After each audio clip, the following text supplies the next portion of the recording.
दोस्तों एक बार फिर से स्वागत है आपका डीएवी न्यूज़ में। चलिए फटाफट से शुरू करते हैं आज की मुख्य खबरें और टुडे ब्रेकिंग न्यूज। किसान आंदोलन के बीच अडानी ग्रुप ने दी सफाई, कहा कंपनी किसानों से अनाज नहीं खरीदती। चलिए बताते हैं आपको पूरी खबर।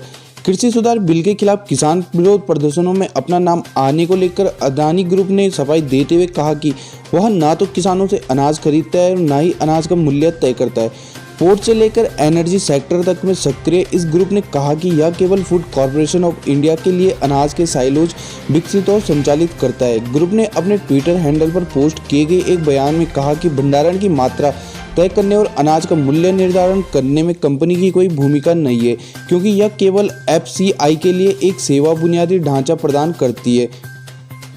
चलिए दोस्तों अब देखते हैं अगली बड़ी खबर। पश्चिम बंगाल में बीजेपी अध्यक्ष जेपी नड्डा के काफिले पर जानलेवा हमला।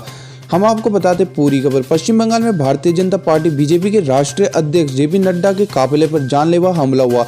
तृणमूल कांग्रेस के समर्थकों और कार्यकर्ताओं ने पश्चिम बंगाल के अयोध्या नगर में नड्डा की गाड़ी पर हमला किया, जिसके बाद बंगाल भाजपा के प्रदेश अध्यक्ष दिलीप घोष ने सुरक्षा चूक को लेकर केंद्रीय गृह मंत्री अमित शाह को पत्र लिखा।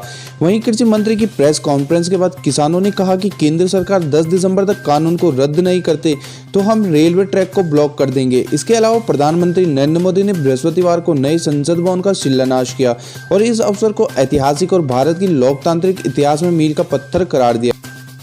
किसानों के हक में सिद्धू ने फिर किया ट्वीट, कहा क्रांति कभी पीछे की ओर नहीं जाती। जालंधर केंद्र सरकार के 3 कृषि कानूनों के विरोध में किसान पिछले 15 दिनों से दिल्ली में धरने पर डटे हुए हैं। हकों की लड़ाई लड़ रहे किसानों के समर्थक में जहां पंजाबी कलाकार बढ़ चढ़कर अपना हिस्सा ले रहे हैं, वहीं राजनीतिक लीडर भी उनका समर्थन कर रहे हैं। किसानों के हक में आए पंजाब के पूर्व कैबिनेट मंत्री नवजोत सिंह सिद्धू ने एक बार फिर से किसानों के समर्थन में ट्वीट किया है और केंद्र सरकार को आड़े हाथों लिया है। सिद्धू ने अपने ट्वीट में कहा है कि क्रांति कभी भी पीछे की ओर नहीं जाती।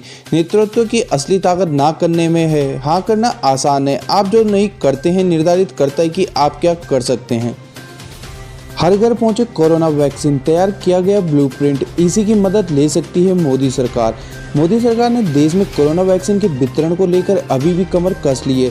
वैज्ञानिकों के मुताबिक कोरोना वैक्सीन इसी महीने के आखिर में या फिर साल 2021 में जनवरी फरवरी तक आ सकती है। वैक्सीन को लेकर कोई चूक ना हो और यह देश के हर नागरिक तक पहुंचे, इसके लिए केंद्र सरकार ने राज्य सरकारों की टीमों के साथ मिलकर काम करना शुरू कर दिया है। सूत्रों के मुताबिक कोरोना वैक्सीन के वितरण को लेकर सरकार ने ब्लूप्रिंट तैयार किया है। वैक्सीन के वितरण पर सरकार चुनाव आयोग की मदद ले सकती है।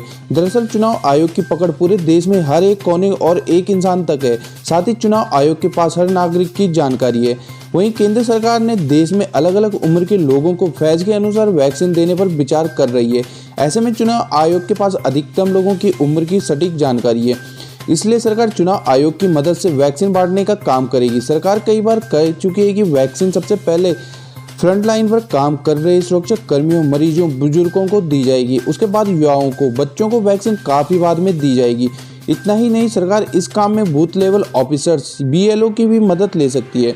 इससे घर घर तक वैक्सीन पहुंचाने में मदद मिलेगी। हालांकि सरकार अभी भी इस पर खुलकर चुनाव आयोग से चर्चा करेगी और उसके बाद आगे की रणनीति बनाएगी। अगर दोस्तों आप एक स्टूडेंट हो तो आपके लिए यह खबर बहुत ही खास होने वाली है। एसएससी CHSL 2020 4000 पदों पर निकली वैकेंसी, 15 दिसंबर से पहले करें आवेदन। हम आपको बता दें SSC CHSL 2020 के लिए ऑनलाइन आवेदन प्रक्रिया चल रही है। पदों के लिए आवेदन करने की आखिरी तारीख 15 दिसंबर है। इच्छुक उम्मीदवार ssc.nic.in पर ऑनलाइन आवेदन कर सकते हैं। SSC CHSL 2020 टियर 1 परीक्षा 12 से 27 अप्रैल 2021 तक आयोजित की जाएगी। चलिए दोस्तों अब देखते हैं मजेदार खबर। हवाई चप्पल में बैठी थी स्मृति ईरानी, शख्स ने किया ट्रोल तो बोली 200 रुपए की लोकल है भाई। हम आपको बता दें केंद्रीय मंत्री स्मृति ईरानी सोशल मीडिया पर काफ़ी एक्टिव रहती हैं। वो इंस्टाग्राम पर मज़ेदार पोस्ट और फनी मीम शेयर कर अपने फॉलोअर्स को एंटरटेन करती रहती हैं और अगर कोई उन्हें ट्रोल करने की कोशिश करे तो वो उसका भी मुंह तोड़ जवाब देती है। इस बार कुछ ऐसा ही हुआ है। स्मृति ईरानी ने कल एक तस्वीर पोस्ट की जहाँ एक यूजर ने उनकी चप्पल को लेकर कॉमेंट किया। स्मृति ईरानी ने उसका ज़बरदस्त जवाब दिया। चलिए दोस्तों यहाँ पर हम आपको दिखा देते हैं। तस्वीर में स्मृति ईरानी गार्डन में बैठकर लैपटॉप पर काम कर रही थी और पैरों में उन्होंने चप्पल पहनी हुई थी।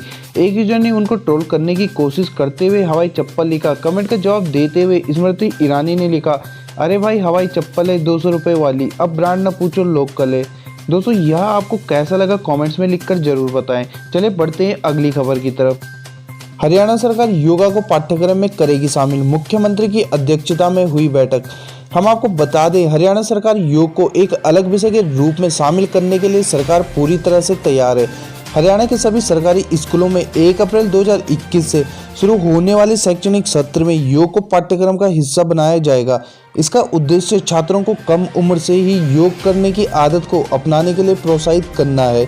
योग को स्कूली पाठ्यक्रम का हिस्सा बनाने वाला हरियाणा शायद देश का पहला राज्य होगा। यह जानकारी मुख्यमंत्री मनोहर लाल की अध्यक्षता में हुई हरियाणा योग परिषद की बैठक में दी गई। बैठक में कई अन्य फैसले भी लिए गए हैं। इसमें योग गुरु रामदेव ने भी हिस्सा लिया। वह राज्य में योग और आयुर्वेद के प्रचार के लिए हरियाणा के ब्रांड एम्बेसडर हैं।